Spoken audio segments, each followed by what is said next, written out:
This amplifier is worth a couple of videos just on its own because it's very interesting.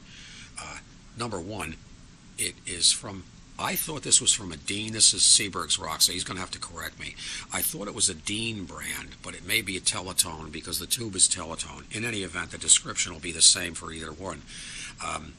Both companies made very low-cost record players back in the day. This is a 1957. There's a couple of things that make this very interesting and make it the reason for restoring it to begin with.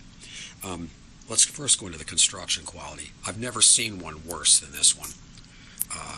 It's a two-tube amplifier. What makes this thing horrendous is it was built so badly that you see how the capacitor here is tilted over. It's because they weren't thinking ahead. They didn't have enough room between the output transformer and the capacitor. They actually had to put the capacitor in and then bend the chassis to make it fit. That wasn't bad enough. To make it fit in the cabinet, they had to bend, crush in the top of the capacitor because it was hitting the speaker. Nice touch. The other thing is it's a hot chassis. In other words, one side of the line is directly soldered to the chassis. So depending on how you have the plug in the outlet, you're either going to get nailed or you just take your chances. Kind of obvious there was never a UL mark on this one. But the quality of construction, I've never seen a worse amplifier as far as how badly it's built. The parts were all floor sweepings. This capacitor here was manufactured for Motorola to be used in television sets.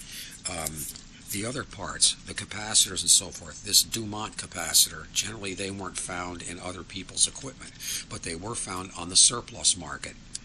The capacitors are all underrated as far as their voltage rating. 150 volt capacitor, I mean, everybody else used 400 or 630 volt capacitors. No, not these people.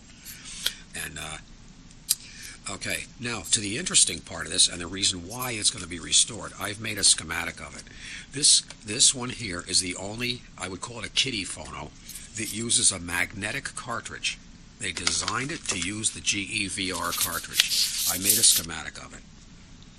And very interesting, the cartridge is isolated from the chassis by a very small capacitor, and it's also isolated from the input by a capacitor, so you have no electrical connection of the cartridge to the chassis anywhere.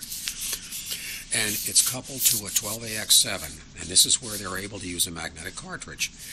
They have an extra stage of amplification here. This is like two 12AV6s in one glass envelope. So you're coming in here with a signal into the grid, the input grid, and you're coming out of the plate into the volume control, out of the volume control into another capacitor to the grid of the second half of the tube. Out of the second half of the tube, the plate, you're going through a capacitor to the grid of the industry standard at the time 25L6 output tube. This is all put in series with a motor also. So anyway, this video here is just a preliminary. And after we restore it, we're going to do another comparison because I don't even know how good this thing's going to play yet. I have no idea how good it is, how bad it is as far as sound goes, but we're going to find out. So stay tuned.